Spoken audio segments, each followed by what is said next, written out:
Hello and very good morning, dear students. Hope you all are fine and doing well. In the last lecture, we were discussing some potential threats on the web and their protections and precautions. So, in that leak, we have discussed many of the threats like vulnerabilities, spyware, virus, spam, pop-up ad, keyloggers, saved passwords, cookies, cyberbullying, and hacking. Just last two threats are left: phishing and social engineering. So today we'll discuss them and our chapter will be completed. So firstly, let's start with phishing. So what is phishing? Phishing is a scam in which you will receive an official or legitimate looking email message that attempts to obtain your personal and financial information.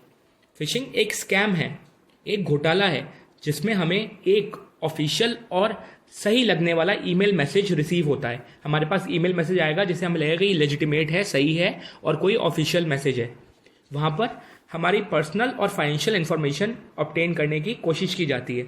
They ask about our details and they want to obtain the personal information. हमारी detail के बारे में पूछते हैं या किसी तरीके से वो चाहते हैं कि हमारी पर्सनल और financial means credit card, debit card details, bank account details उनके पास पहुंच जाएं, जिससे वो हमारा मनी विड्रॉ कर सकें, हमारे साथ स्कैम कर सकें. These messages look legal and request you to update your credit card numbers, bank account numbers, passwords और other private information. ये मैसेज हमें लीगल लगते हैं. ये लगता है कि किसी ऑफिशियल ईमेल मैसेज हमारे पास आया है और ऑफिशियल यूज़ के लिए ये हमारे credit card numbers, bank account numbers, password या फिर अदर प्राइवेट इन्फॉर्मेशन हमसे मांगते हैं और हम इनके जाल में फंस के इनको सही मान के अपनी इन्फॉर्मेशन प्रोवाइड करा देते हैं और हमारा बैंक अकाउंट खाली हो जाता है, हमारा सारा पैसा विड्रॉ हो जाता है. Phishing scams can be perpetrated via email message, website और इवन ऑन द फोन. तो फिशिंग के जो स्कैम्स होते हैं ये ईमेल मैसेज के थ्रू हमारे पास मैसेज आता है, वेबसाइट में हमारा पॉपअप आ जाएगा या वेबसाइट के थ्रू वो इन्फॉर्मेशन मांग सकते हैं हमारे डिटेल्स के बारे में, या फिर एक फ़ोन पे भी सिंपल मैसेज के तौर पे भी डिटेल्स मांग कर या फिर हमारे डिटेल्स को कॉपी कर कर ये हमारे साथ स्कैम कर सकते हैं. सो फिशिंग एक बहुत बड़ा स्कैम है जिसकी हेल्प से हमारी लेजिटिमेट इन्फॉर्मेशन, हमारी जो प्राइवेट पर्सनल इन्फॉर्मेशन है वो हमसे ली जाती है एक मैसेज के थ्रू जो हमें लीगल लगता है, लेजिटिमेट लगता है कि ऑफिशियल ईमेल मैसेज आया है, हमें अपनी पर्सनल डिटेल शेयर करनी पड़ेंगी, हम कर देते हैं और हमारे साथ स्कैम हो जाता है. So this is phishing. Now will discuss precautions to prevent ourself from phishing. कैसे हम अपने आप को फिशिंग से बचाएंगे, will study that. So the first precaution is if you receive an email message from someone requesting you to verify online account or financial information, do not reply with this information. किसी भी तरीके का email message अगर हमारे पास आए किसी से भी, कोई भी सोर्स हो, हमें लीगल लगे चाहे ना लगे, कुछ भी हो, बट अगर ऐसा ईमेल मैसेज आए जिसमें हमारा ऑनलाइन अकाउंट को वेरीफाई करने को कहें कि हमारा जो ईमेल अकाउंट से हमारे बैंक अकाउंट को हम वेरीफाई करें, अपना पासवर्ड डालें या अपना फ़ोन नंबर डालें या कोई भी ऐसी फाइनेंशियल इन्फॉर्मेशन, अकाउंट नंबर, कोई भी डिटेल हमसे मांगे, we do not have to reply with the information. हमें इन्फॉर्मेशन नहीं देनी, रिप्लाई नहीं करना. Second point, if you receive a phone call from someone claiming to be from a legitimate company और bank, record caller name and the time of the call. Do not disclose personal और financial information to the caller. कई बार क्या होता है, हमारे पास call आती है कि हाँ सर मैं आपके बैंक से बोल रहा हूँ, आपकी डिटेल का हमारे पास वेरिफिकेशन नहीं है, बैंक अकाउंट वेरीफाइड नहीं है, आपका बैंक अकाउंट आधार कार्ड से वेरीफाई नहीं है, इसमें पैन कार्ड नहीं लगा हुआ, सर तो ये डिटेल्स दे दीजिए, अपना अकाउंट नंबर बता दीजिए, अपने क्रेडिट कार्ड नंबर बता दीजिए, अपना डेबिट कार्ड नंबर बता दीजिए. और भी ऐसी चीज़ें पूछते हैं कि सर आपके अकाउंट में कितने बैलेंस है, वेरीफाई कराइए या अपना फ़ोन नंबर वेरीफाई कीजिए. कोई भी ऐसा कॉल आए कि वो कहें कि मैं बैंक से बोल रहा हूँ या लेजिटिमेट कंपनी से बोल रहा हूँ, पर्टिकुलर कंपनी से जहाँ हमने अपना पैसा डिपॉजिट कर रखा है, तो हम सबसे पहले क्या करेंगे, जिसने कॉल की है कॉलर का नेम रिकॉर्ड कर लेंगे, उनसे पूछेंगे और टाइम रिकॉर्ड कर लेंगे कॉल किस टाइम आई है, और कोई भी पर्सनल इन्फॉर्मेशन शेयर नहीं करेंगे. हम सीधा ये कहेंगे that we'll come to the bank and talk. हम बैंक आएंगे फिर बात करेंगे, आपको सारी इन्फॉर्मेशन दे देंगे बैंक में आके, लेकिन हम कॉल पर कभी भी किसी से कोई पर्सनल डिटेल शेयर नहीं करेंगे. Never click on links in email messages even if the message appears to be from someone you no.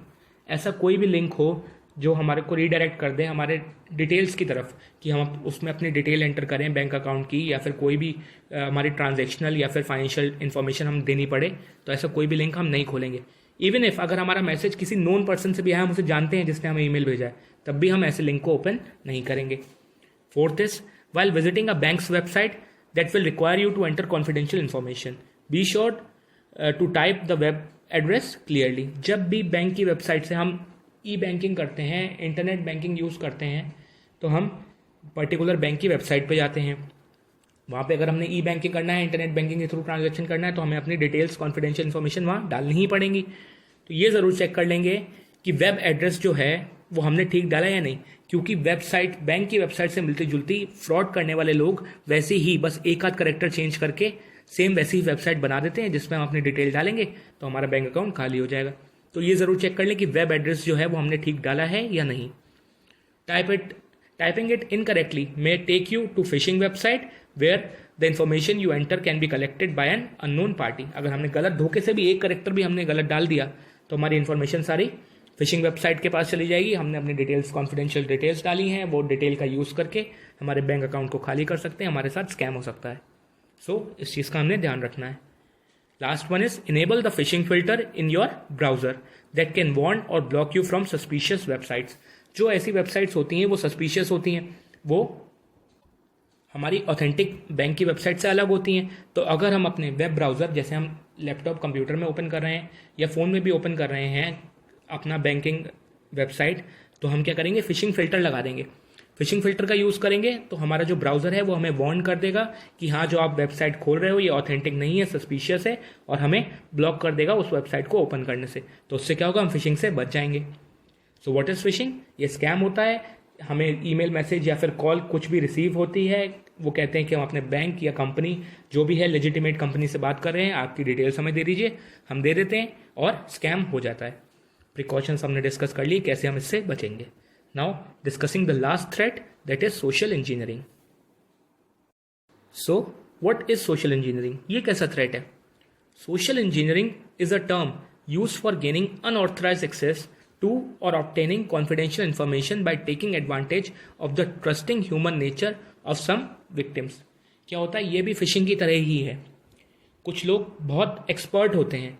For example, किसी को कॉल की, उसे अपना ट्रस्ट वर्दी बनाया, उसको बातों में उलझा के उसको बहलाया फुसलाया और उससे सारी डिटेल्स निकलवा ली उसकी. फॉर एग्जाम्पल, कॉल की, वो पर्सन जो है जिसे कॉल की वो जल्दी किसी पर ट्रस्ट कर लेता है, तो उसका फ़ायदा उठाया और उसे अपनी बातों में उलझा के उससे अनऑथराइज एक्सेस ले लिया, उसकी डिटेल्स का, सारी confidential information, credit card details, account details या जो भी है वो सब निकलवा ली और उसका मिसयूज किया. It is the art of convincing people to reveal confidential information such as user name and password on the phone, in person और ऑन द इंटरनेट. तो ये एक तरीके से सोशल इंजीनियरिंग जो करते हैं वो आर्टिस्ट होते हैं.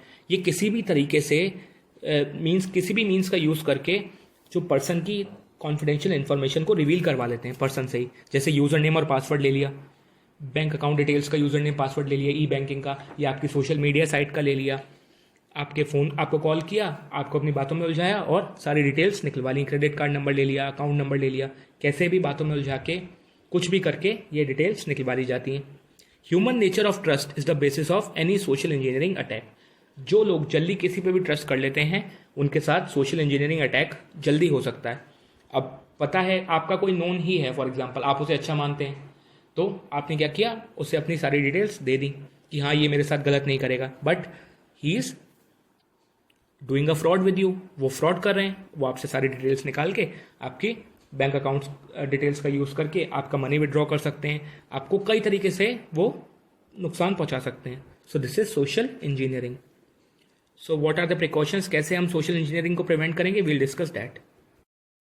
So the first precaution is that verify the identity of the person or organization requesting personal or confidential information. जो पर्सन या ऑर्गेनाइजेशन आपसे पर्सनल और कॉन्फिडेंशियल इन्फॉर्मेशन मांग रहा है, सबसे पहले उसकी आइडेंटिटी को वेरीफाई करेंगे. उनसे नेम पूछेंगे, ऑर्गेनाइजेशन तो आपको वो बताएंगे ही, झूठ भी बता सकते हैं. उनसे डिटेल मांगेंगे कि हाँ आप अपना आई कार्ड दें, आई कार्ड की फ़ोटो भेजें, या फिर वेरीफाई करें कि आप पर्टिकुलर सही हैं या नहीं हैं. तो सबसे पहले उनकी आइडेंटिटी को वेरीफाई करेंगे. वाइल रिलेइंग पर्सनल और confidential information ensure that only authorised people can hear your conversation. तो जब हम अगर फ़ोन कॉल पे हैं तो हम कन्वर्सेशन कर रहे हैं, हो सकता है हमारे पास ऑथराइज पर्सन का ही कॉल आया और हमसे डिटेल मांग रहा हो, तो हम ये ज़रूर इंश्योर कर लें कि कोई और हमारी डिटेल तो नहीं सुन रहा है, कि हम अपना अकाउंट नंबर किसी को बता रहे हों या क्रेडिट कार्ड नंबर बता रहे हों, तो कोई थर्ड पर्सन भी सुन रहा हो वो उसका मिसयूज़ करके हमारा मनी विड्रॉ कर ले। सो हम ज़रूर चेक करेंगे कि हमारी जो इन्फॉर्मेशन है वो ऑथराइज पर्सन के पास जा रही है या नहीं। Third one is when personal or confidential information appears on a computer or mobile device, ensure that only authorized people can see your screen। जब हम कोई भी अपनी डिटेल, हम ट्रांजेक्शन करते हैं, हम सोशल मीडिया के थ्रू या फिर कह सकते हैं ई कॉमर्स के थ्रू शॉपिंग करते हैं, अमेजोन फ्लिपकार्ट से शॉपिंग करते हैं, तो हम उसमें वहाँ पे अपनी आईडी पासवर्ड डालते हैं। उसके बाद हम अपना जब ट्रांजेक्शन कर लेते हैं, कोई चीज़ बाय करते हैं, तो हम उसमें अपनी डिटेल्स डालते हैं, क्रेडिट कार्ड या डेबिट कार्ड की डिटेल्स डालते हैं और पासवर्ड डालते हैं, OTP डालते हैं। तो जब हम ऐसा कोई भी ट्रांजेक्शन कर रहे हों अपने कंप्यूटर डिवाइस पे या अपने मोबाइल पर, तो ये ज़रूर इंश्योर कर लें कि ऑथराइज पीपल ही हमारी स्क्रीन को देख पाएँ, अनऑथराइज पीपल कोई आसपास ना हो जो हमारी स्क्रीन को देख ले, हमारी डिटेल्स कैप्चर कर ले और वो उसका यूज़ कर सकें। श्रेड ऑल सेंसिटिव और कॉन्फिडेंशियल डॉक्यूमेंट्स। हमें अपने सारे कॉन्फिडेंशियल डॉक्यूमेंट्स हैं वो एक साथ नहीं रखने चाहिए, अलग अलग करके रखें। और जिसका यूज़ नहीं है, फॉर एग्जाम्पल हमारी कोई डिटेल किसी पर्ची पे लिखी हुई है और अब हमें इसका यूज़ नहीं है, हमें हमारे पास डिटेल हमें पता है, तो हो सकता है वो पर्ची हमसे मिस हो जाए तो किसी के पास चले जाए, वो रिसीप्ट हमसे मिस होकर किसी के पास जा सकती है और वो उसका मिस यूज़ कर सकता है। तो ऐसे रिसीप्ट या कोई भी पर्ची है तो उसे we'll tear that and throw it, उसे फाड़ के फेंक देंगे। और बाकी हमारे जो यूजफुल डॉक्यूमेंट्स हैं उन्हें अलग अलग रखेंगे, एक साथ नहीं रखेंगे। After using a public computer clear the history in its browser.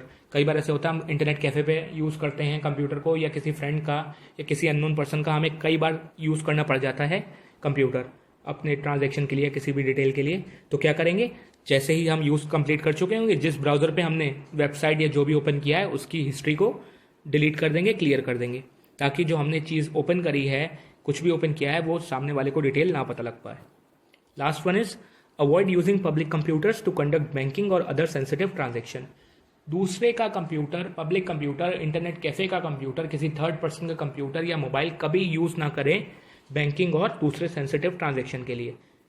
हाँ, सोशल मीडिया ओपन करनी है, यूज़ करा, क्लोज कर दिया, या कोई गूगल पे सर्च करना है तो यूज़ करा और वापस कर दिया, उसमें भी हमें हिस्ट्री डिलीट कर देनी चाहिए कि ताकि सामने वाले को ना पता करे लगे कि हमने क्या यूज़ किया है। फॉर एग्जांपल हमने अगर अपना कोई इंस्टाग्राम अकाउंट या फेसबुक अकाउंट ओपन किया है किसी के फ़ोन में, तो अगर आईडी पासवर्ड उसके फ़ोन में सेव रह गया तो फिर वो यूज़ कर सकता है और वो मिसयूज़ कर सकता है हमारे अकाउंट को। लेकिन बैंकिंग अगर कोई हम ट्रांजेक्शन कर रहे हैं या कोई ऐसा ट्रांजेक्शन कर रहे हैं सेंसिटिव ट्रांजेक्शन, तो हम किसी और के फ़ोन में या कंप्यूटर में नहीं करेंगे, हम अपने डिवाइस का यूज़ करेंगे उसके लिए, जिससे हम सोशल इंजीनियरिंग से बच सकते हैं और हमारे साथ फ्रॉड होने से बच सकता है। So these were phishing and social engineering. With this we complete the chapter. So now your chapter 13 internet online surfing is completed. If you have any doubt regarding the chapter, पूरे chapter में से अगर कोई भी doubt है, clear it without any hesitation, उसे clear कर लें, पूछ लें मुझसे कॉल के थ्रू या क्लासरूम ऐप के थ्रू, उसे क्लियर कर लें। In the next lecture we'll discuss exercises and definitions and question answers also, हम उन्हें डिस्कस करेंगे। With this we'll complete the chapter. Hope this is clear to you. So keep studying. Thank you and have a nice day.